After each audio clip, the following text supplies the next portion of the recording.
না, আমি কালকেই ওনার বাবার সঙ্গে কথা বলেছি। ওনার বাবা বিচার চেয়েছেন। জঘন্যতম ঘটনা, সিট গঠন হয়েছে। পরিবারের পক্ষ থেকে 4 জনের বিরুদ্ধে অভিযোগ দেওয়া হয়েছিল, 2 জনকে গ্রেপ্তার করা হয়েছে, 3 জনকে ডিটেইন করা হয়েছে, যাদের সঙ্গে পলাতক 2 আসামির ফোনে কথোপকথন পেয়েছে পুলিশ।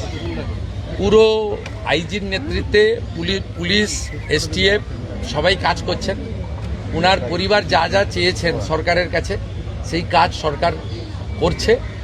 আমি আশা করি যে তদন্তের মাঝপথে আমার না বলাই ভালো, কিন্তু এটুকু আমি বলে দিচ্ছি, পরিবার যেভাবে জাস্টিস চেয়েছেন, পরিবার সরকার এবং পুলিশের কাছ থেকে যে যে সহযোগিতা চেয়েছেন সেটা তারা পাবেন। মোট 4টি মামলা হয়েছে। একটি এই জঘন্যতম অপরাধের মামলা ছাড়া আরও 3টি মামলা হয়েছে। সম্ভবত আমি এখনই বলবো না, আমি কাউকে ক্লিয়ারেন্স দিতে চাই না, পুলিশ বলবে। যেটা মব লিঞ্চিং হয়েছে, এর পিছনে একটা কমিউনাল অ্যাঙ্গেল ছিল। রেল লাইনে যেভাবে রেলপথকে উপড়ানো হয়েছে, আমাদের অতীত ইতিহাস মনে পড়ছে। 2019-এর সিএ বিরোধী আন্দোলন বা কিছুদিন আগে ওয়াকফ অ্যামেন্ডমেন্ট বিরোধী আন্দোলন।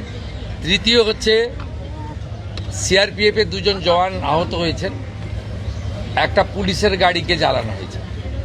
আপনারা নিশ্চিন্তে থাকুন, প্রথমটার তো বিচার দেব, ক্যাপিটাল পানিশমেন্ট দেব। ওর বাবা যা যা চেয়েছে সব করবে মুখ্যমন্ত্রী। সাথে সাথেই ফোনে কথা বলেছি। তো আমি খুশি যে ওনারা আমার আস্থা রেখেছেন।